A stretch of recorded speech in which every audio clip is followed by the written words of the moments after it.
Good morning बच्चों। आज हिंदी मेधा में हम अपना पाठ 11 पढ़ेंगे, सोलोमन की समझदारी। बच्चों, यह पाठ हमारे सामने एक कहानी के रूप में आया है। हम किस प्रकार अपनी समझदारी और अपनी बुद्धिमानी से हर समस्या का हल निकाल सकते हैं, इस पाठ में यही संदेश दिया गया है। बहुत समय पहले बच्चों, यरूशलेम में एक सोलोमन नाम के राजा रहते थे। वे अपनी बुद्धिमानी और समझदारी के लिए बहुत दूर दूर तक प्रसिद्ध थे। एक बार देश की रानी शीबा उनकी बुद्धिमानी को परखना चाहती थी, जांचना चाहती थी।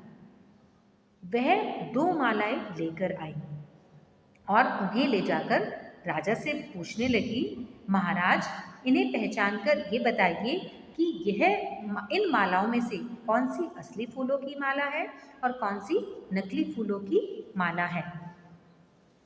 अब दोनों मालाएं एक जैसी थी। दोनों मालाओं को पहचानना बहुत मुश्किल हो रहा था। अब कौन सी माला असली है और कौन सी माला कागज के फूलों की है। थोड़ी देर सोलोमन चुपचाप खड़े रहे और उन्होंने कुछ ही देर में दरबारियों से कहा कि बगीचे की खिड़कियां खोल दो। तो बगीचे में से बच्चों कुछ मधुमक्खियां आकर एक माला पर भिनभिनाने लगी। तो वे तुरंत हंसने लगे, मुस्कुराए और रानी से कहने लगे, महारानी, आपके बाएं हाथ में जो माला है वह असली फूलों की माला है। सोलोमन ने बड़ी ही समझदारी और होशियारी से असली फूलों की माला को पहचान लिया।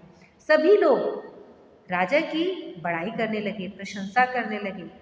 तो इस कहानी से बच्चों यही हमें शिक्षा मिलती है कि हम बुद्धिमानी से किसी भी समस्या का हल आसानी से निकाल निकाल लेते हैं। तो हमें किसी भी समस्या से डरना नहीं है, उसका डटकर सामना करना है। थैंक यू बच्चों।